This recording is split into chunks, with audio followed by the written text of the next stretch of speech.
Hello, everybody. My name is Kate Wexell, and I'm the founder of the Compass College Consulting. And so I did not release a video earlier today, even though I have promised to release a video every single Tuesday. And that's because right now I decided to go live with an Election Day special. So for those of you who didn't know, my company is based in the United States. And so today is November 5th, which means that it is currently our presidential election. So this video is not actually intended to convince anybody of who to vote for or not to vote for. As it is, there's only one time zone left in the entire United States where the polling is even still open. So I am located in Pacific time. We are the last time zone, and polling is only open for about 30 more minutes. So right now, as it stands, the election is at 109 electoral votes for Kamala Harris and then 198 votes for Donald Trump.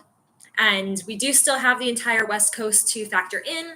And a lot of those states do have a significant quantity of votes. So it could go either way at this point. But what I really wanted to do for you guys is sort of compare if each candidate wins, or even if one of them doesn't win, what were their policies going to be that they have recommended for the cost of higher education? What would those impacts be on the economy itself?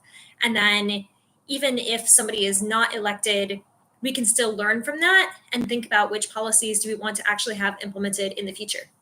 So I'm going to start off first with Kamala Harris.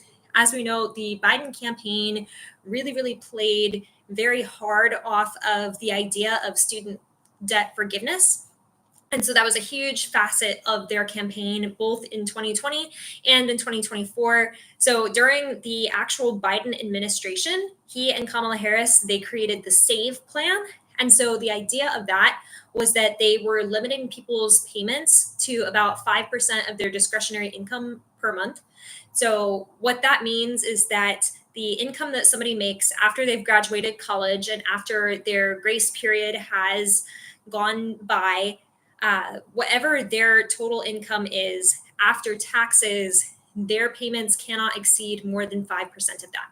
So what that does is it has the same sort of financial impact as if you're trying to receive a really low car loan payment, right? So you might have lower payment, but it might have a higher interest rate and it's going to take you a lot longer to actually pay it off. However, in the immediate moment, living month to month, you have more disposable income than you would otherwise if you had a really high payment that you had to take care of. However, the thing is, with their plan, your student loan debt is not actually going to be forgiven until after about 20 to 25 years. And so this was a good idea for a lot of low income people who really needed that other disposable income for immediate items such as food, rent payments, clothing. But in the long term, it sort of just keeps people within the cycle.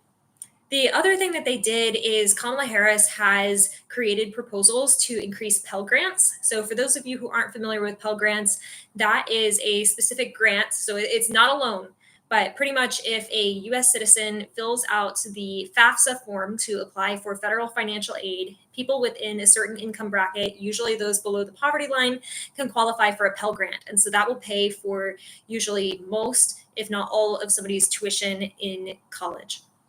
And so the thing with this is that it's really great to open up the barriers for people who are low income to attend university. However, if we look at the historical records, I actually created a podcast episode about this a couple weeks back about what is causing these super high costs for higher education and what has made tuition end up spiking over the past few decades, both in the United States and the United Kingdom, but to a slightly lesser extent. And the main reason is because of some of these federal financial aid packages. So unlike other countries in, say, Europe that have just made it free for everybody, the United States has been very selective with who they provide aid to. So what that means is that colleges understand that the people who were able to pay before are still going to pay, right? And that's usually the upper and upper middle class. So they were always the people attending college. They're still the people attending college, and they're still not receiving any funding to attend college. However, what this did is it just opened up that window for everybody else who couldn't pay to still attend college. And so then the universities just end up making more money, and then they have an incentive to be able to raise tuition because they know that people can still afford it anyway. And that's how you end up with insane prices, like how I know when my parents were in college, their entire degree cost $10,000. And if I would have attended college for 4 years paying the price that I was given, I would have had to pay over $80,000. So that is something to think about. And so, really, the trade offs with Kamala Harris's plans, both with what she's already done through the Biden administration and with her proposals for the future, is that it'll free up more disposable income in the current moment, right? So, it would end up rejuvenating the economy right now because people can spend more money on groceries, they can spend more money on tourism, all of these things that would cause a jump right now. However, it wouldn't necessarily be great in the long term because it provides sort of that outlet for colleges to just continue to raise the price. So overall, it doesn't necessarily fix the root problem, which is that somebody needs to put a damper on the costs overall. And none of those policies have necessarily been recommended. However, the one silver lining on top of this is that because this would be happening now and there would be that cap placed on very young people still in their 20s or maybe their 30s, that does provide more income for people to have families, to save for houses, and do those types of things right now. And so that does definitely align with a lot of the other policies that she's recommended, such as the child tax credit. But then it would, in the long term, increase the national debt and not necessarily repair the problems. And so then now let's talk about Trump and what would potentially happen with him if he is elected as president. So he's not talked quite as much about student loan forgiveness or his ideas for policies for higher education. However, back in 2005, Trump actually founded his own university. It was called Trump University. And then over the course of several years, he actually ended up with a $25 million lawsuit because he was using false advertising. So pretty much when people were signing up for Trump University, they thought that they were actually going to be instructed by Trump. This is very common with a lot of large figures. They might advertise, oh, come to my master class, and then they're not necessarily there. It might be somebody who's working within their company who's providing the classes.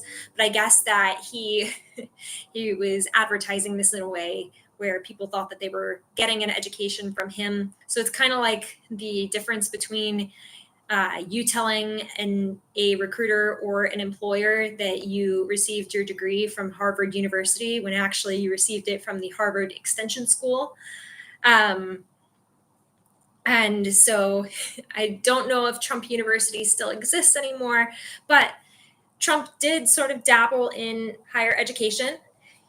And so his ideas are somewhat similar, but a little bit different. So he did have ideas for a student loan forgiveness program. It's just that the numbers are slightly different. So Kamala Harris and Joe Biden, they created the SAVE program, which capped the payments at 5%. Meanwhile, Trump was going to cap payments at 12.5%. So I did take a look at this, and it would help just a little bit because right now, people's average monthly payments for paying back their student loans are about $500 per month. And I looked at, for example, what if I had to pay 12.5% of my income after paying taxes to this? And it would be capped at about $460 per month. And I know for a fact that I do make a little bit more than most early graduates. So people would be saving a little bit of money. But then the good news with this is that their balances would be forgiven after about 15 years. So you're paying more upfront when you're younger, but then it's forgiven about 5 to 10 years sooner, depending on how each individual program works. And so what that means is that there's not really going to be a huge shift with immediate consumer spending.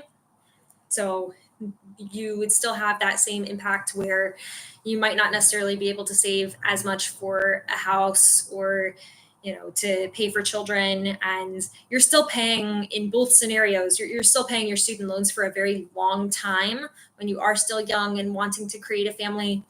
But it will go away sooner. So say that you graduate whenever you're 22, that would mean that your student loans would be forgiven by the time that you're 37, right? You wouldn't be 50 still trying to pay off your student loans.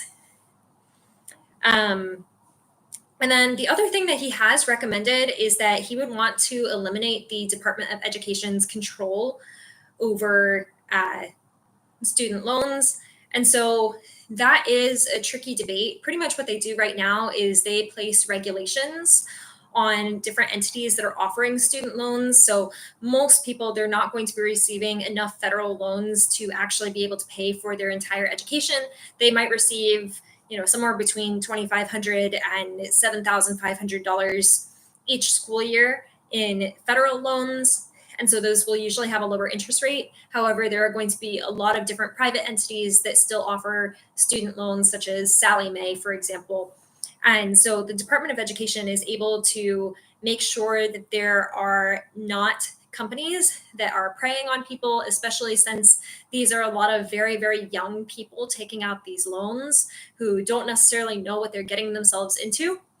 And so Trump's idea with eliminating this oversight is that it would also eliminate the amount of spending that has to happen for that. Because for each person that you have creating these regulations and monitoring this, that is another salary that you have to pay. It's more bureaucracy.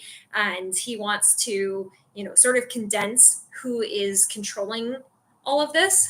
But at the same time, there would be no way to predict what would actually happen from that point. Would these things still be regulated, or would we end up with people trying to charge insane interest rates to a bunch of 18-year-olds without them really knowing what they're doing and just trying to get anything they can to pay for school in a world where we're all told that you're not going to be able to get a job unless you have a college degree? However, the other thing that he has been promoting in quite a few of his speeches and his press releases is the idea of, rather than going to college or a four-year university, going to trade school. And I know where I live right now, like I work with contractors every so often for my job. And in my part of California, there are construction workers that are being paid upwards of $200,000 per year without having a college degree and going to trade school and working in skilled labor. So it definitely is a good way to make money. It's just, on the other hand, and this is one of the reasons why I have talked about trade school in some of my videos and podcasts, but I haven't necessarily promoted it as much, as you do have to think about your individual body and the fact that by the time that you hit your 50s, your body will have taken such a massive physical toll that you then have to think about, are you making enough money? And is your health insurance good enough to be worth it, right?